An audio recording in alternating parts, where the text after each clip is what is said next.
Alastair Campbell was Director of Communications for Tony Blair during his time at Number 10 and joins us now from our Glasgow studio. Morning, Alastair. Hello.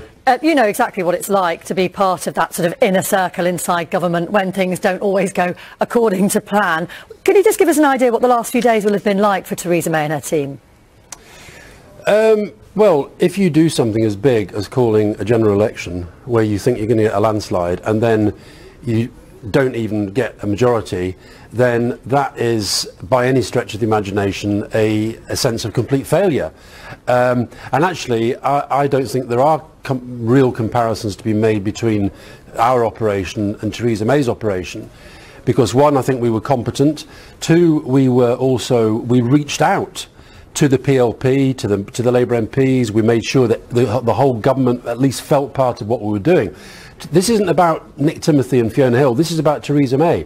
Theresa May ran the Home Office with this very, very tight coterie, and you can just about do that in a department. Once you become the Prime Minister and you're dealing with everything that affects this country, you cannot run the country like this. You cannot run the government like this. And so I just think, and even what's happened since this election has underlined some of the extraordinary weaknesses in Theresa May as a leader. I mean, her statement outside Downing Street was just incredible. There's Gavin Barwell saying that we're going to listen and learn. They're not listening and they're not learning. And if she seriously thinks that by getting rid of two people that most of the public have never even heard of, that's somehow going to save her, she's living in La La Land. But Nick Timothy and Fiona Hill, you say it's not about them, but they did become part of the story, and that sentiment that is so often attributed to you, that if you become part of the story, it's time to get out of it. You'll know what it's like to have been part of, as an unelected figure inside government, someone very close to a Prime Minister, but someone who also did get some people's backs up. You'll understand that feeling. I mean, here's the thing. What I didn't do, I got the backs up of the media, for sure, but within the government, this is about the government. So these people have got in and they've kind of gone out of their way, with Theresa May's backing, with her permission, basically to try and bully and intimidate the civil service. You can't govern without the civil service being on side. You have to work with them. And now they've gone straight into this absolute, honestly, this DUP thing. She has no idea what she is playing with here. One of John Major's greatest achievements was laying the foundations for the Good Friday Agreement. John Major, even when he was weak and was looking for numbers to get his stuff through Parliament, he didn't even contemplate doing this because he knew it was playing with fire within the politics of Northern Ireland. I have to say she has no idea. The Conservative Party has been in negotiations with the DUP for many years. No, hold on a minute. In the likelihood, well, if I can just finish the question, in the likelihood of an event like this coming up. Now, they know full well what the DUP is all about. There is also a chance, and this is what the DUP and its supporters are saying, there is also a chance that the DUP will say, we have the interests of the entire area of Northern Ireland at heart, and we're going to go for what might be termed a slightly softer Brexit in order to protect the interests of the entire people of Northern Ireland. Listen, just put to one side, I know it's difficult, but all this stuff about their social conservatism, which most people in Great Britain find pretty difficult to deal with, just park that for a minute.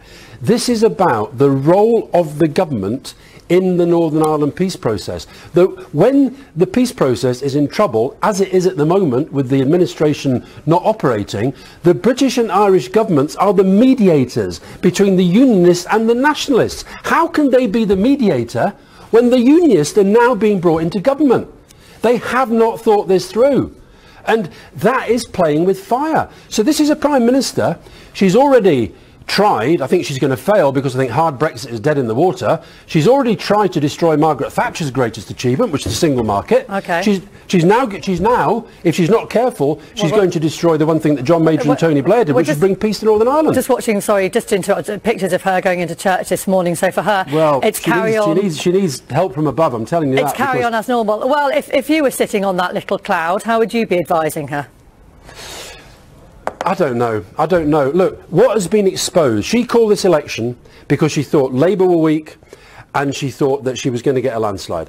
What an election designed to expose Labour's weaknesses has profoundly exposed hers. And the country has realised she's not a Prime Minister. And what's more, they've also realised, I mean, when I watched your news bulletin, seriously, is this country seriously thinking about going from this to Boris Johnson? I mean, do you know what? I was speaking to a politician in Germany yesterday. He said Britain is doing a very good job of presenting itself as the world. Wait a minute, let me finish. As the world's first world failed state. We're becoming a joke, and we're becoming a joke because every single step of the way, a Conservative Prime Minister, David Cameron with his stupid referendum, Theresa May now, it's been all about their own survival, and they are not putting the country first. And when they start doing that for the peace process in Northern Ireland, it's a disgrace. And you people, stop talking about the trivia on this, get into the real stuff. Well, I'm trying to work out exactly what the answer is, what the future is. So if you're saying it's not Theresa May, is it Jeremy Corbyn? Let's have a little look at things that you've said about him in the past, and I'm sure some of these have already been brought to your attention by now. Sure, they will be. Here we go. So everything I've seen of both the leadership of Labour tells me Corbyn's ability to lead and hold the party together is likely to be low. If he wins, Corbyn mania will evaporate even more quickly than Clegg mania did. With Corbyn, I'm afraid I can see the only route to defeat, and much worse. I wish it wasn't so, but it is. He's never, ever going to be elected Prime Minister. It's a catastrophe, heading off a cliff. He's not the man to unite Labour. Were you wrong? Look, can I just make one point? The Labour Party has not won.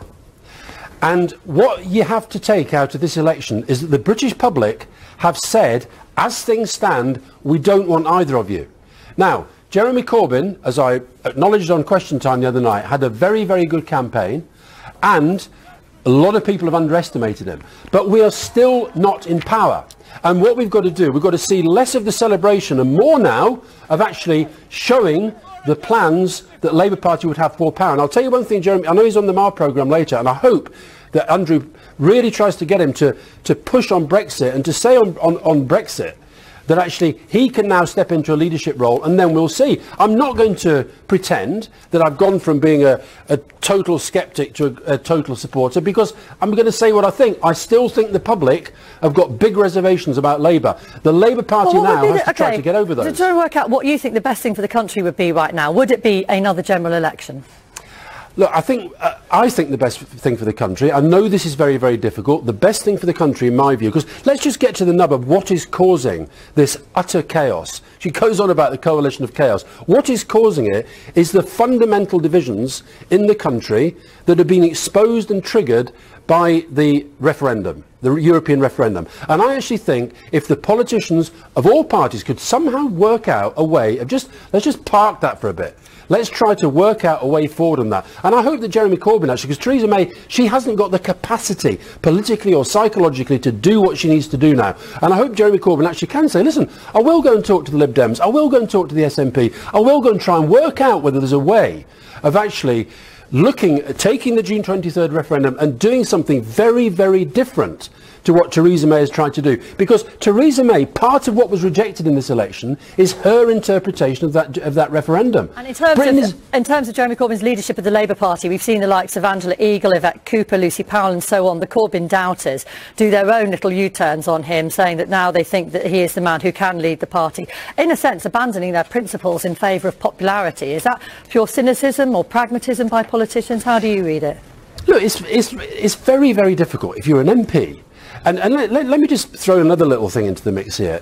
Jeremy Corbyn had a good campaign, and I'm not going to take anything from that away from him. But there were also seats that Labour won. I mean, for example, Kensington and Chelsea, that wasn't just about Jeremy Corbyn, that was about Brexit. People like Ben Bradshaw, Peter Kyle, Stella Creasy, Phil Wilson up in Sedgefield, these are people who fought very, very personalised local campaigns. What has got to happen now for the Labour Party is that we've got to stop all this kind of, divisional stuff, and I don't like him and he doesn't like me, and, I know I'll get out the studio and I'll have all the Corbynistas all the time, blah, blah, blah, red Tory, Blairite scum, blah, blah, blah. Stop all that stuff, both ways. The Labour Party will only get back into power. You added to all that hurly-burly, Alastair Campbell. No, listen, wait a minute, because I believe in saying what I think. And I've said, I think Jeremy Corbyn had a very good campaign. Exactly the same thing, though, with all these people you're referring to. But anyway, carry on. No, you're deliberately missing my point. We will not win. We did not win this election. We will not win an election unless a very broad coalition of support in the country gets built. Okay. And the way to build that is to reach outwards, not inwards. And the lesson from Theresa May is if you go for closed leadership, the way that she's done in the modern age, you have had it. And I'm sorry, Theresa May, you can pray to God in that church right now. You have had it. Alastair Campbell, thank you for your time. Thank you.